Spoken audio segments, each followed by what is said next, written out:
It's already August. It's no secret that the year has been flying by quicker than a fighter jet. Fall is rapidly approaching, meaning that football season is back, Halloween and Thanksgiving are right around the corner, hoodie season is back, and Pumpkin Spice will soon be remixed more times than that beatbox song. By far the most daunting and deplorable thing about fall is school starting back up. It's only a few weeks until I'm subjected to the same torment myself. Summer vacation is over and soon. Chat. I low-key think that this school year for me is about to be really goofy. This school year is about to be extremely goofy for me. But honestly, I think I'm excited because I'm gonna be in the 8th grade. But then again, like, I don't know about this school year. Later than a fucking owl, it's damn near impossible for me to get myself back on track like a derailed train. It's few things in life that hurt as badly as setting that alarm to wake you up in the morning, bro. And then my body decides it wants to start fighting sleep like Iron Fist or something. And then 5 minutes before my alarm goes off, my body shuts down like an old Dell computer, bro. It deadass feels like my body's trolling me. And I don't know about y'all, but when it's actually time for me to get up on the first day, I just stare at my wall for like 5 minutes like I'm under a trance. Something that has been deemed as the great stare. This is when niggas build up the mental, physical, and social energy to be able to do this Monday through Friday for the next 9 months. And I don't know what type of phone y'all got, but I think I speak for every app. I think I was the only one that I thought I used to think I was the only one that did that. Like I always just stare at my wall for like 10 minutes, bro. Like I don't know why. It's just like I don't know why. It's just something I would do. I just stare at the wall. The most dismaying method of waking me up in the morning for school. They would dismantle my fucking door like a damn firefighter and turn on my lights, blinding me like I'm using YouTube on light mode. I deadass have PTSD from this shit, bro. The amount of times I would be in the deepest sleep just to have it disrupted by my mom using the lights as a stun grenade was preposterous, bro. Every time she did this, I deadass thought the Lord had called me to the afterlife. So on one hand, the alarm takes my hearing, and on the other hand, my mom takes my vision. It's deadass pick your poison at that point, bro. And I'm pretty sure we've all continued sleeping after our parents come to wake us up, and then when you hear them spinning the block, you launch out of your bed and get ready quicker than SpongeBob. Now we gotta talk about preparing for the first day of school. There were a few things in life that would make my skin crawl like the Amazing Spider-Man, and those back to school commercials are one of them. Seeing them trying to portray back to school shopping as this happy-go-lucky, pinky-dinky-do-ass experience is beyond quixotic, bro. By far the most aggravating and tedious part about preparing to go back to school is shopping for clothes. Back before I knew what adequate clothing looked like, I had to go shopping for clothes with my mom. And to make it worse, I was subjected to having to wear uniform to match with all these other— Yes, bro. I can't stand that, bro. I can't stand that. Bro, in kindergarten, I used to go to this freaking Catholic school, and we had to wear uniforms every day. And then literally, freaking, we have to wear the same stuff every day. Those damn outfits was pretty much a workout, bro. My calories were getting burned quicker than coal in a locomotive. And I would go through all that sorrow and suffering just for us to walk out of the store with 2 pairs of pants. That's why I would always try and hide in that clothing rack for as long as possible. But I hope I wasn't the only one who would lay that fire-ass outfit on the bed next to them before the first day of school. That shit was a yearly— That's the thing I like about public schools. That's the thing I like about public schools is that now you can like wear whatever you want now because, bro, wearing a uniform for 10 months was actually insane. I could never do that, bro. I can't do that anymore.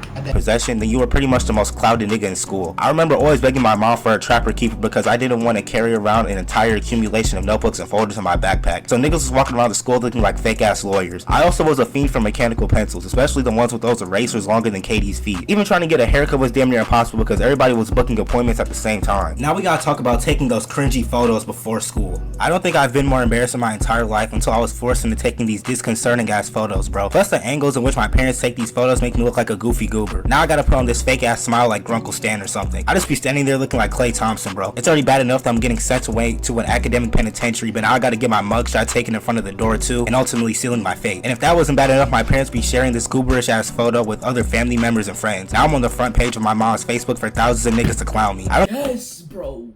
My dad does that to me, and my mom too, bro. They just take a picture of me, post it on Facebook, and I just be, bro, that's a bad picture, but everybody wants to fake it, make it look like it's a good picture, but it's really a bad picture.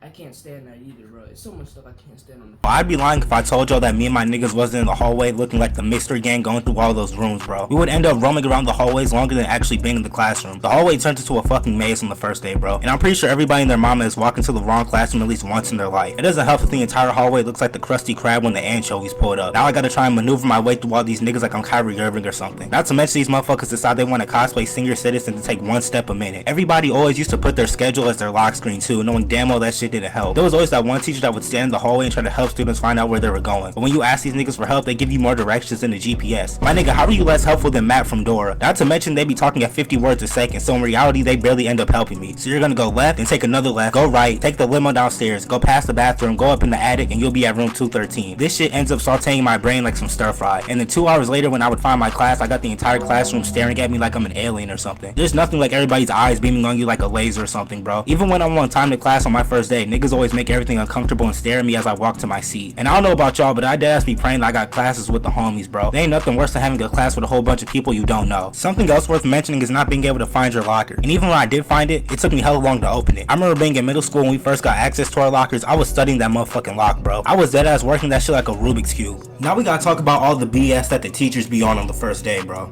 Firstly, why the hell do we have to introduce ourselves to the entire class? They be having us tell fun facts about ourselves. My nigga, I don't care what Jessica's favorite Chipotle order is, bro. And it's so awkward because literally nobody cares about what we have to say about ourselves. The entire class is silent and everybody's minding their own business. But now we gotta have a fucking post-game interview and shit, bro. And then on top of that, they be making us stand up so everybody can get a clear view. And as an introvert, this was some of the most aimless and absurd experiences I've ever been through at school. Especially in high school. Like, we're too grown for this shit, bro. We're never gonna talk to these niggas ever again. And then the teacher tries to act like they're so invested in our personal lives and shit. But what's even worse than that are those dumbass assignments where we gotta name 5 things we did over the summer. My nigga, how about you mind your business? My teachers were deadass nosier than Dee Dee, bro. And then they usually have us read aloud our answers. The first day is also probably one of the most irrelevant and mundane days in academic history. The teacher deadass spends... You know what's crazy? Teachers act like they so innocent and they're not even innocent at all, but they act so innocent. They're not innocent at all whatsoever. Like, they always think they have this perfect life and oh, I got a family. Playing themselves and they do teaching me about any subject, bro. And don't fall for them being all nice and cordial because them niggas are more two-faced than Harvey Dent. They be talking about we're gonna have lots of fun this school year. Man, somebody get more in here because that shit was the biggest lie, bro. And don't even get me started on those dumbass syllabus that we have to get signed. This is the school equivalent of the terms and conditions. And then half the time I would forget to bring it to school the next day. And I swear, every year I always had a math teacher who would say we were already behind on schedule. My nigga, it's the first day. What are we behind on, attendance? The first day is probably the slowest day on the entire calendar, bro. But then the teacher still got the nerve to give niggas homework on the first day. They always swear that whatever grade we're in is going to be harder than the previous year and that we won't be able to slack off as much. But that didn't stop me from treating my homework like bullets in the Matrix and avoid that shit as much as possible. They also make sure to tell us each of their 15,397 rules that we're supposed to follow. No phones, no food, no mercy, etc, etc. And I don't know about y'all, but when school will start back up, it would still be hotter than the one chip challenge. Meaning that a lot of these niggas will come to school on the first day smelling like sorrow and blue cheese. If you pull up to class on the first day smelling like Pepe Le Pew, just go ahead and drop out, bro. Ooh, weapons, what this is?